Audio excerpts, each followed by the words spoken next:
బాధాకరమైన విషయం ఏంటంటే అండి, ఇంటి ఓపెనింగ్ కూడా నేను నా భార్య, నా ఇద్దరు పిల్లలు నలుగురు వచ్చాం అంతే.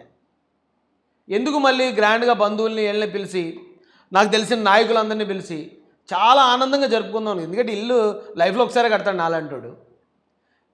ఒక సెంటిమెంటు, అది చాలా ఎమోషనల్గా కనెక్ట్ అయ్యే విషయం అది. మా అమ్మ నాన్న కూడా చనిపోయారు. నేను ఈ ఇంట్లోకి వచ్చేటప్పుడు కూడా నేను చాలా బాధపడి వచ్చాను. నేను Jaganmohan Reddy and batch DSC మీద చేస్తున్న తప్పుడు ప్రచారం కోసం కొన్ని విషయాలు మీ ముందుకు తీసుకురావాలనుకుంటున్నానండి. నిజానికి పలానాది ఇలా జరిగింది, జగన్ గారు ఇలా చేశారు అని నేనే కన్ఫర్మ్ చేసి చెప్పేసే కన్నా ఒక ప్రశ్న రూపంలో అడిగితే దాని ఆన్సర్ ఆ ప్రశ్న విన్న వెంటనే మీ మైండ్ మీకు చెప్తుందండి. నేను చెప్పడం కాదు, నేను చెప్తే రాజేష్ చెప్తే మేమెందుకు వినాలి, రాజేష్ తెలుగుదేశం పార్టీలో ఉన్నాడు కాబట్టి ఖచ్చితంగా రాజేష్ ఏది చెప్పినా సరే మేము వినకూడదు, మేము నమ్మకూడదు అని జస్ట్ హ్యూమన్ ఈగో అడ్డొస్తుంది. నేను కాదన్నా. కాబట్టి ఒక ప్రశ్న రూపంలోనే అడుగుతాను. ఆ ప్రశ్నకి మీ మైండ్ ఆన్సర్ ఏం చెప్పిందో మీకు అవకాశం ఉంటే నాకు కామెంట్ రూపంలో పెట్టండి. ఇప్పుడు జగన్మోహన్ రెడ్డి గారు అండ్ ఏం చేస్తుందండి, డిఎస్సిలో అవకతవకలు జరిగాయట, డిఎస్సిలో అనర్హులకి ర్యాంకులు వచ్చాయట, ఉద్యోగాలు వచ్చాయట, అర్హులకి ఉద్యోగాలు రాకుండా పోయాట అని ఏదో చేస్తున్నారు. అంటే చెప్పేవాడికి వినేవాళ్ళు లోకండి, అడిగేవాడికి చెప్పేవాళ్ళు లోకువా. ఎప్పుడైతే అడుగుతున్నప్పుడు మనం సమాధానం చెప్పడం మొదలుపెట్టామో ఇక సోది ప్రశ్నలన్నీ అడుగుతారు. ఆ సోది అంతటికి మనం సమాధానం ఎక్కడ చెప్పగలం? అయితే ఒక ఎగ్జాంపుల్ చెప్తాను. ఒక తల్లి ఉందట, అంటే తండ్రి చనిపోయాడు, తల్లి ఒకరితే ఉంది, ఇద్దరు కొడుకులు. పెద్ద కొడుకు దగ్గర ఉంటుంది, చిన్న కొడుకు ఎక్కడో అమెరికాలో ఉంటున్నాడు. పెద్ద కొడుకు 4 రోజులు తిండి పెట్టడం మానేశాడు. తిండి పెట్టడం మానేస్తే ఆ తల్లి చనిపోయే పరిస్థితికి వెళ్ళిపోయింది. వెళ్ళిపోయినప్పుడు ఎవరో ఫోన్ చేస్తే చిన్న కొడుకుకి తెలిసిన విషయం, మీ అమ్మగారే మీ అన్న అన్నం పెట్టట్లేదురా, చచ్చిపోయేలాగా ఉంది, నువ్వు ఎక్కడో అమెరికాలో ఉంటే ఎలా కుదురుతుంది రారా అంటే అతను పరిగెట్టుకొచ్చాడు. పరిగెట్టుకొచ్చి ఏంటని ఎలా చేసావు నువ్వు అని వాళ్ళ అన్నగారి మీద 2 కేకలేసి తల్లిని తీసుకుని తన ఇంటికి తీసుకెళ్ళిపోయాడు. ఇంటికి తీసుకెళ్ళి వాళ్ళ భార్యతో బిర్యానీ వండించాడు, ఎన్వీలో ఉన్న అన్ని ఐటమ్స్ వండించాడు. ఇక ఆవిడికి ఏమైతే ఇష్టమో అన్నీ తయారు చేసి పెట్టాడటండి. పెట్టిన తర్వాత తల్లి 4 రోజుల నుంచి తిండి పెట్టలేదు పెద్ద కొడుకు. అందుకనే తల్లి చాలా ఇష్టంగా ఆతృతగా తినబోతుంది. ఈలోపు 4 రోజులు తిండి పెట్టకుండా మార్చిన పెద్ద కొడుకు వచ్చి అక్కడ పెట్టిన అన్నిటిలో కూడా చిన్న చిన్నగా టేస్ట్ చూసినట్టు చూసా, ఇందులో ఉప్పు తక్కువ వేసావు, ఇందులో కారం తక్కువ ఉంది, ఇందులో స్వీట్ తక్కువ ఉంది అని ఆ స్వీట్లు చూపించి వంకలు పెట్టి దాన్ని ఎలాగైనా సరే ఆ ఆహారాన్ని పాడు చేసి కిందకి తోసేయాలని ప్రయత్నిస్తున్నాడు. పెద్ద మనిషిగా మీరే ఉన్నారు అక్కడ, ఏం చేస్తారండి? ఇది నా ప్రశ్న. మీ మైండ్ మీకు ఒక ఆన్సర్ ఇస్తుంది. నా మైండ్ నాకు ఏ ఆన్సర్ ఇచ్చింది చెప్పమంటారా? రే నువ్వు 4 రోజుల పాటు మీ తల్లి కనీసం మంచినీళ్ళు కూడా ఇవ్వకుండా చంపేద్దామని చూసావు. సరే చిన్న కొడుకు వచ్చాడు పాపం ఆ తల్లి మీద ప్రేమతోటి ఎన్నో పంచపక్ష పరమాణాలు పెట్టాడు. ఇక్కడ పెడితే దాంట్లో వచ్చి వంకలు పెడుతున్నావు. అసలు నువ్వు బుద్ధి ఉందా లేదా, నువ్వు అసలు మనిషివా కాదని తిడతాను నేనైతే. మరి మీరేం చేస్తారు మీరు ఆలోచించుకోండి. ఈ రోజున డిఎస్సి పరిస్థితి అలాగే ఉందండి. జగన్మోహన్ రెడ్డి గారు 5 సంవత్సరాల పాటు ఒక్క ప్రభుత్వ ఉద్యోగానికి కూడా నోటిఫికేషన్ ఇవ్వలేదు. 5 సంవత్సరాల పాటు ఆకలితో రగిలిపోయారండి నిరుద్యోగులు, ముఖ్యంగా డిఎస్సి వాళ్ళు. జగన్మోహన్ రెడ్డి గారు మేనిఫెస్టోలో ఏం పెట్టారండి? మెగా డిఎస్సి, జాబ్ మేళా, ప్రతి 2.5 లక్షల ఉద్యోగాలు నేను భర్తీ చేస్తా, ప్రతి సంవత్సరం కూడా మేము డిఎస్సి తీస్తాం, మెగా డిఎస్సి అన్నాడా? అన్న పెద్ద మనిషి 5 సంవత్సరాల పాటు ఒక్క టీచర్ ఉద్యోగం ఇచ్చాడా? ఒక్క నిరుద్యోగికి ప్రభుత్వ ఉద్యోగం ఇచ్చాడా? ఇవ్వలేదు. ఇవ్వకపోవడం వల్ల ఏమంటే నేను ఒకప్పుడు గవర్నమెంట్ ఉద్యోగానికి అంటే పోలీసు ఉద్యోగానికి ప్రాక్టీస్ చేసిన ఉండే, నాకు తెలుసు. ఏజ్ దాటిపోయేటప్పుడు నిరుద్యోగులు ఎంత వేదన అనుభవిస్తారో. ఒక్కొక్క ఉద్యోగానికి ఒక్కొక్క ఏజ్ లిమిట్ ఉంటుంది కదండి. ఆ ఏజ్ లిమిట్ ఒక్క సంవత్సరం దాటేస్తుంటే వాళ్ళు ప్రాణాలు పోతున్నట్టు ఫీల్ అవుతారు. అలాంటిది 5 సంవత్సరాల వాళ్ళ విలువైన జీవితాన్ని దుంపనాశనం చేశారు జగన్మోహన్ రెడ్డి గారు. చాలామంది అండి ప్రభుత్వ ఉద్యోగాల కోసం ఎక్కడికో దూరంగా వెళ్ళిపోయి హాస్టల్లోనూ రూములు తీసుకుని చదువుకుంటూ ఉంటారు.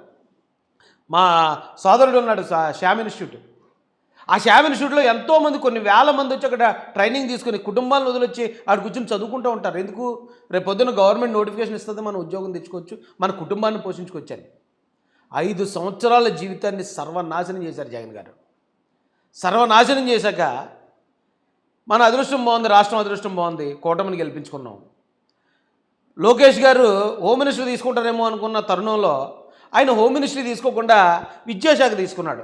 అందరినీ ఆశ్చర్యపరిచాడు ఆయన.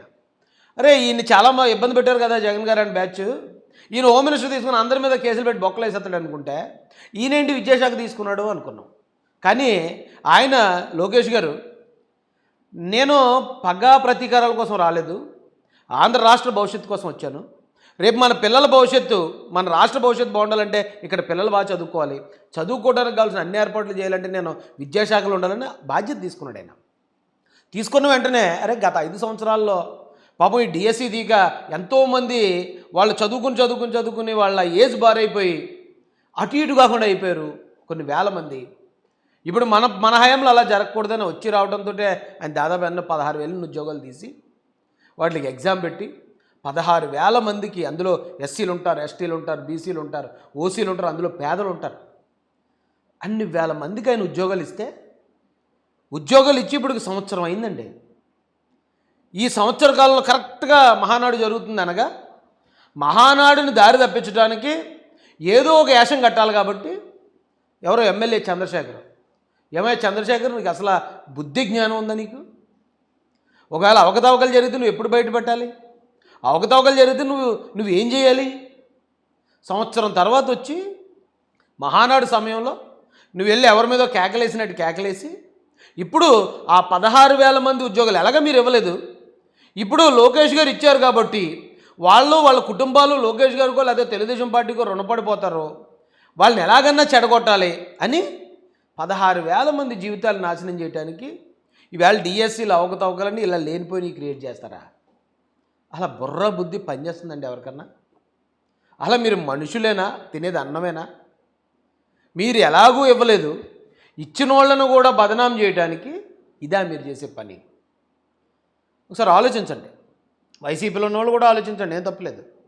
ఇప్పుడు ఆ 16,000 మందిలో టీడీపీ వాళ్ళు, జనసేన వాళ్ళు, బీజేపీ వాళ్ళు ఉండరండి. వైసీపీ ఓటర్లు కూడా ఉంటారు, వైసీపీ కుటుంబాలు కూడా ఉంటాయి. ఇప్పుడు వాళ్ళందరి జీవితాలను నాశనం చేస్తా అంటాడు జగన్మోహన్ రెడ్డి గారు. మగధీర సినిమాలో విలన్ ఉంటాడండి, ఆయన అంటాడు నాకు దక్కంది ఎవ్వడికే దక్కకూడదని. ఇక్కడ జగన్మోహన్ రెడ్డి గారు కూడా అలా ఉన్నట్టే కదా, ప్రభుత్వ ఉద్యోగాలు ఇచ్చాము అనే ఘనత నాకు దక్కలేదు కాబట్టి లోకేష్ గారికి కూడా దక్కడానికి కుదరదు కాబట్టి ఆ ఉద్యోగాలన్నీ క్యాన్సిల్ చేసి మళ్ళీ ఆ 16,000 కుటుంబాలను రోడ్డుకి ఇచ్చేస్తానంటున్నారు. ఒకసారి ఆలోచించుకోండి, ఆంధ్ర ప్రజలు ఆలోచించండి. ఇక ఎలక్షన్లు అయిపోయి చాలా రోజులు అయింది కాబట్టి పార్టీలు కూడా పక్కన పెడదాం. పనిచేసే ప్రభుత్వాన్ని మనం అండగా ఉండి ముందుకు తీసుకెళ్ళాలి. ఒకవేళ పని చేయట్లేదు అనుకోండి, ఎందుకు పని చేయట్లేదని అడగండి, మీకు ఎక్కడ లోటు వచ్చిందో చెప్పండి. అంతేగాని ఇలా ఆటంకాలు క్రియేట్ చేసి జనాల జీవితాలతో ఆడుకోవద్దండి. ఇది ఇక నా రెండో పాయింట్ ఏంటంటే అండి, పవన్ కళ్యాణ్ గారిని టార్గెట్ చేసి జగన్మోహన్ రెడ్డి గారు ఒక హై స్టాండర్డ్ గేమ్ ఆడుతున్నారండి. చాలామందికి అర్థం కాదు ఇది. ఇప్పుడు చాలామంది పోస్టులు పెడుతున్నారు, పవన్ కళ్యాణ్ వర్సెస్ ప్రొఫెసర్ నాగేశ్వర్. అంటే ప్రొఫెసర్ నాగేశ్వర్ గారిది పవన్ కళ్యాణ్ గారు ఉండే ఫీల్డా? ప్రొఫెసర్ నాగేశ్వర్ గారు పవన్ కళ్యాణ్ గారు ఒకే కేటర్కి చెందిన వ్యక్తులా? పవన్ కళ్యాణ్ అంటే స్థాయిల గురించి నేను మాట్లాడను, కానీ వాళ్ళిద్దరికి ఏంటి సంబంధం? ఎందుకు ప్రొఫెసర్ నాగేశ్వర్ వర్సెస్ పవన్ కళ్యాణ్ గారు అని పెడుతున్నారు? ఈ రోజున తెలంగాణ నుంచి కొద్దిమంది వచ్చి మా తెలంగాణ ప్రొఫెసర్ని అంటారా అని పవన్ కళ్యాణ్ గారిని, చంద్రబాబు నాయుడు గారిని, లోకేష్ గారిని నోటికి ఎంత వస్తే అంత మాటలు తిట్టాల్సిన అవసరం ఎందుకు వస్తుందండి? ఎప్పుడూ లేనిది అంటే జగన్మోహన్ రెడ్డి గారి హయాంలో ఈ రాష్ట్రం సర్వనాశనం అయిపోయింది. జగన్మోహన్ రెడ్డి గారి హయాంలో ఇక్కడ విద్యా వ్యవస్థ నాశనం అయిపోయింది, దళితుల మీద దాడులు జరిగాయి, దళితులు ఉపాధి కోల్పోయారు, ఇక్కడ రాజధాని లేకుండా పోయింది, అన్ని రకాల ధ్వంసం అయిపోయింది. అప్పుడు తెలంగాణలో ఉన్న మా సోదరులకి ఏ రోజు అంటే ఇప్పుడు మాట్లాడే సోదరులకు చెప్తున్నాను నేను, ఇంతకే ఒరిజినల్గా హార్ట్ఫుల్గా ఉండే తెలంగాణ సోదరులు చాలామంది ఉన్నారు. వాళ్ళందరూ మేము ఎప్పుడు హైదరాబాద్ వెళ్ళినా బాధపడేవారు, అన్నా మీ రాష్ట్రం అలాగ అయిపోతుంటే బాధేస్తుందన్న, ఎంత కదన్నా మనం అన్నదమ్ములం కదా, ఏంటన్నా పరిస్థితి అలా ఉందని చెప్పి నిజమైన తెలంగాణ వాళ్ళు కష్టానికి చలిస్తారండి తెలంగాణ వాళ్ళు. వాళ్ళ దగ్గర ఉన్న గొప్ప క్వాలిటీ ఏంటంటే వాళ్ళ కష్టాలు తెలిసిన వ్యక్తులు కాబట్టి. ఏదో సినిమాలో చెప్తాడు, గాయం విలువ తెలిసినట్టు సాయం చేస్తాడని. తెలంగాణ ప్రజలకి గాయం విలువ తెలుసు, కష్టం విలువ తెలుసు, అవమానం విలువ తెలుసు. కాబట్టి ఎవరైనా అలా అవమాన పడతా ఉంటే టక్కని కరిగిపోతారు వాళ్ళు, టక్కమని కరుగుతారు. వెంటనే వాళ్ళకి ఓదార్పునివ్వాలి, వాళ్ళకి సాయం చేయాలి అనుకుంటారు. అంత గొప్ప మెంటాలిటీ తెలంగాణ ప్రజల్లో ఉంది. ఎందుకంటే నేను చెప్తున్నాను, ఇప్పుడు ఆంధ్రతో పోల్చుకుంటే తెలంగాణ ఎలా లేదన్నా కొన్ని కష్టాలు పడ్డ బ్యాక్గ్రౌండ్ నుంచి వచ్చిన వాళ్ళే. ఆంధ్రాలో చాలా అంటే పొలాలు ఉండటం, పంటలు బాగా పండటము, లేకపోతే మరోటి కారణాలతో చాలామందికి కష్టం విలువ తెలియదు, పోరాటం అంటే ఏంటి తెలియదు. కానీ తెలంగాణ అలా కాదండి. గడీల రాజ్యం నుంచి కూడా వాళ్ళు తిరుగుబాటు ఎగరేయటం, అంటే ఓ తిరుగుబాటు పోరాటం ఎక్కడి నుంచి వస్తుంది? పక్కోడి బాధ చూసిన దగ్గర నుంచే కదా. అలా ఉండే గొప్ప వ్యక్తిత్వం తెలంగాణ వాదుల్లో, తెలంగాణ ప్రజల్లో ఉంది. కానీ ఇప్పుడు సడన్గా కొంతమంది మేము తెలంగాణ వాళ్ళం, మా ప్రొఫెసర్ గారిని అవమానించారు, ఇక్కడికి పలానా పార్టీలో ఎలాగొస్తారని కేవలం కూటమి పార్టీలు టార్గెట్ చేసి తెలంగాణ వాదాన్ని అడ్డు పెట్టుకుని వాళ్ళు మాట్లాడే మాటలు నాకు చాలా ఆశ్చర్యంగా ఉన్నాయండి. ఇప్పుడు నేను తెలంగాణ కోసం తెలంగాణలో జరిగిన కొన్ని దాడులు, అప్పట్లో జరిగిన దాడులు, ప్రణయ్ మర్డర్ కానీ, లేదా అంతకుముందు మధుకర్ని మర్డర్ చేసినప్పుడు కానీ, లేదా వరంగల్లో చిన్నారి 14 సంవత్సరాల ఆడపిల్లని ఒక సైకో మానభంగం చేసిన నేను కూడా స్పందించిన, నేను పోరాడినండి. నేను అక్కడికి వచ్చి కేసులు కూడా పెట్టించుకున్నాను. ఖచ్చితంగా మనదంతా తెలుగు జాతి, ఒకటికి కష్టమైతే ఒకటి స్పందించి తీరాలి, తప్పదు. అయితే ఇప్పుడు స్పందించేవాళ్ళు, ఇప్పుడు ఎవరైతే కూటమిని టార్గెట్ చేసి మాట్లాడుతున్నారో, ఎవరైతే ప్రొఫెసర్ నాగేశ్వర్ గారు మా ఓడు అని ఓన్ చేసుకుని పవన్ కళ్యాణ్ గారిని, లోకేష్ గారిని, చంద్రబాబు నాయుడు గారిని బూతులు తిడుతున్నారో, అన్న మీరంతా గత 5 సంవత్సరాలు ఏమయ్యారు? గత 5 సంవత్సరాల్లో ఇంతకన్నా ఎక్కువ కష్టాలు పడ్డాం కదా మేము. ఈవేళ ప్రొఫెసర్ నాగేశ్వర్ గారి మీద కనీసం కేసు పెట్టలేదు, అరెస్ట్ చేయలేదు. కానీ గత ప్రభుత్వంలో పోరాడినందుకు నేనే ఎగ్జాంపుల్, 30 కేసులు పెట్టించుకున్నాను, 30 కేసులు పెట్టారు నా మీద, రౌడీ షీట్ ఓపెన్ చేశారు, నన్ను తీసుకెళ్ళి జైల్లో పాడేశారు. నేను మీ తెలుగుండే కదా, నేను మీ తమ్ముండే కదా. ఆ రోజు ఎందుకు స్పందించలేదు? ఆ రోజు జగన్మోహన్ రెడ్డి గారి మీద స్పందించిన ఏ ఒక్కరూ ఈరోజు కూటమి మీద స్పందించడానికి మీకు అర్హత లేదన్న, నిజంగా చెప్పాలంటే. ఎందుకంటే అవేళ చాలా కష్టాలు పడ్డాం మేము.